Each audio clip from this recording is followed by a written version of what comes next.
Salam kenal teman-teman semua, saya Sungkono bin Ismail, biasa dipanggilnya Mister Sung. Alhamdulillah, saya tergabung dengan komunitas sahabat karib, menjalankan bisnis bersama Best Corporation Syariah. Jadi saya sedikit cerita nih, kenalan dulu, karena wasilah informasi ini saya dulu yang tadinya punya hutang, nggak kepikiran bisa umroh, nggak kepikiran bisa punya mobil secara cash, lewat wasilah bisnis ini, alhamdulillah semuanya terwujud. Makanya kalau Bapak Ibu ingin sebuah perubahan, maka pantaskan diri. Ambil posisi senyaman mungkin, serileks mungkin, jangan sampai tiduran. Nah, siapkan kopi boleh sambil menyimak agar Bapak Ibu bisa fokus. Nah, gitu ya. Yaitu pada materi.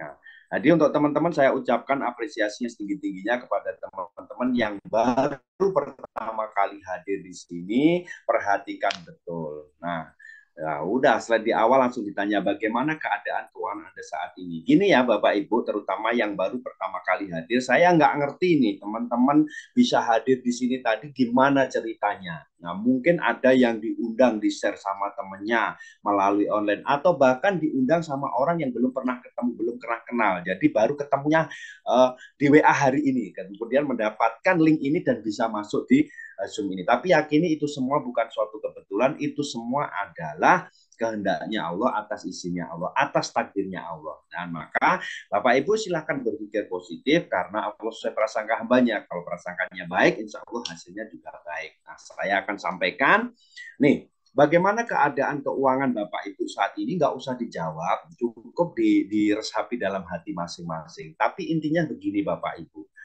apapun yang kita lakukan, rutinitas, aktivitas sehari-hari yang kita lakukan, ini ujung-ujungnya uang. Betul nggak?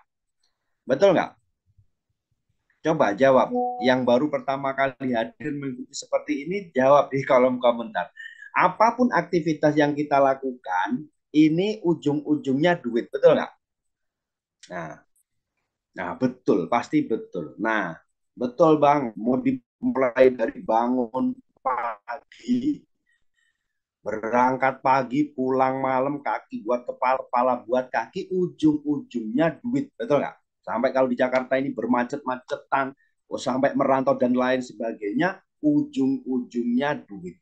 Betul ya, Bapak Ibu ya. Nah, nanti baru dibedakan tuh kalau orangnya beriman, bertakwa, maka aktivitas semuanya itu menjadi ibadah. Seperti itu. Nah, kemudian saya bertanya kepada Bapak Ibu, nih, ini juga nggak usah dijawab.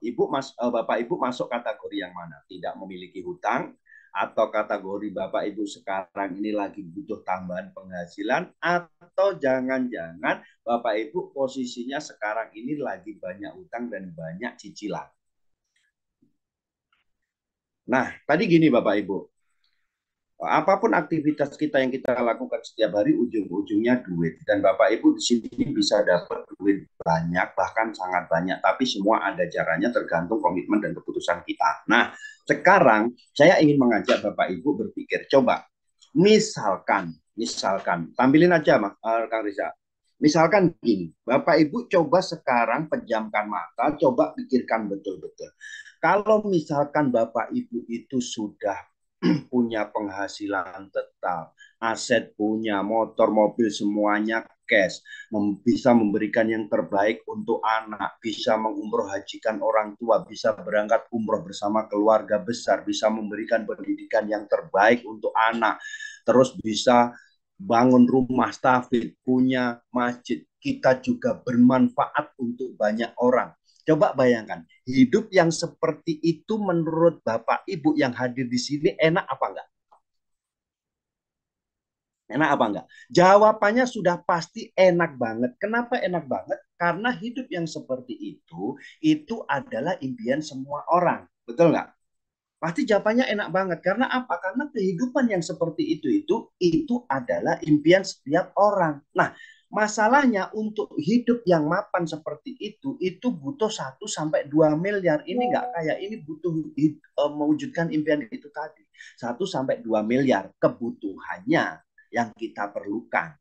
untuk bisa hidup mapan. Sekarang pertanyaan selanjutnya, rutinitas aktivitas Bapak Ibu, usaha kerja yang Bapak Ibu lakukan selama ini dari pagi sampai malam untuk bisa mencapai 1 sampai 2 miliar itu butuh waktu berapa tahun? Bapak Ibu yang bisa jawab.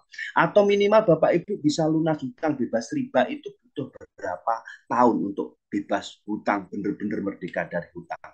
Nah, pertanyaan saya, jangan-jangan pekerjaan yang Bapak Ibu jalani, usaha yang Bapak Ibu jalani ini dihitung-hitung sampai tua, bahkan ya naudzubillah min dzalik, jangan-jangan nanti kita meninggalkan mewarisi hutang kepada anak cucu kita. Naudzubillah min dzalik. Dan tentunya kita nggak mau itu terjadi pada kita.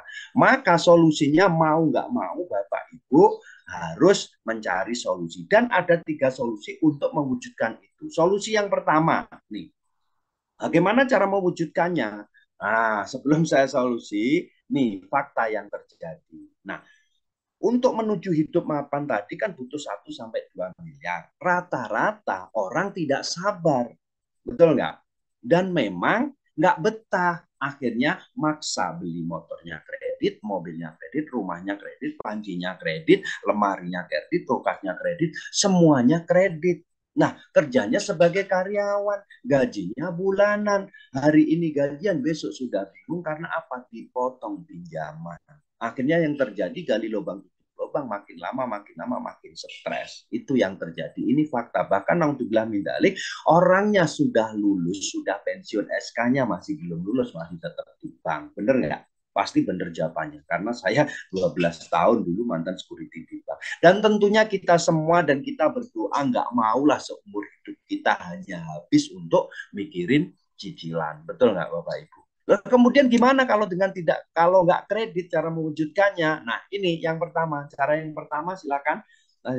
Nah, padahal kalau kita mengambil hutang jalan pintas itu ternyata secara syariah Islam kita itu melanggar, menantang peran Allah. Karena apa? Kita ngeriba. Dosa riba itu pelaku riba itu tidak bisa berdiri melainkan kayak berdirinya orang yang lagi kesurupan. Nah, contohnya apa? Contohnya Bapak Ibu punya pinjaman.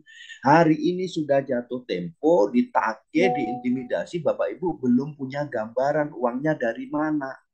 Nah, itu bingung. Bingung. Nah, akhirnya makan gak enak dan lain sebagainya. Hadisnya juga sokeh. Riba itu terdiri dari 73 pintu.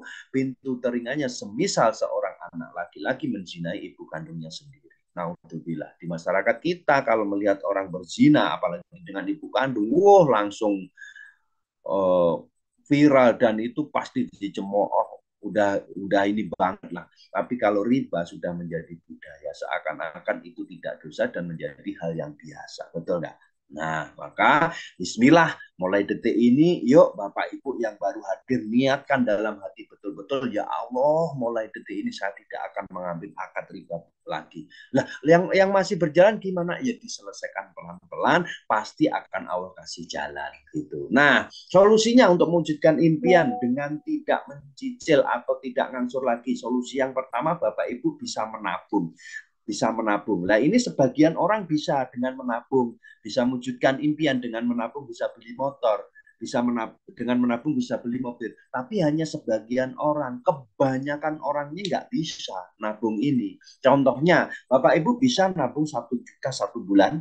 Nah, mungkin ada yang bisa, ada yang enggak, tapi saya yakin kebanyakan enggak bisa. Saya itu pernah coba paling di bulan keempat itu udah diambil lagi. Nah, itu. Apalagi kalau kita mewujudkan impian yang nilainya 1 miliar, berarti kalau kita nabung 1 juta per bulan, butuh 1.000 bulan untuk bisa mencapai 1 miliar. Bayangin 1.000 bulan itu berapa tahun? Oh, 1.000 bulan itu apa? Malam Lailatul Qadar ya.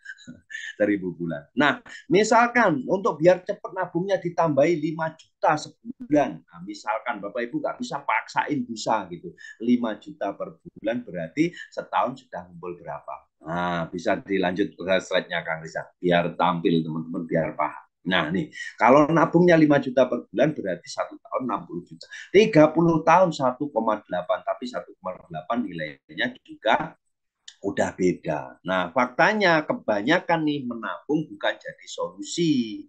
Nah, Terus solusinya apa? Nah, solusi yang kedua, kalau nabung tidak menjadi solusi, solusi yang kedua ini bisa. Nah,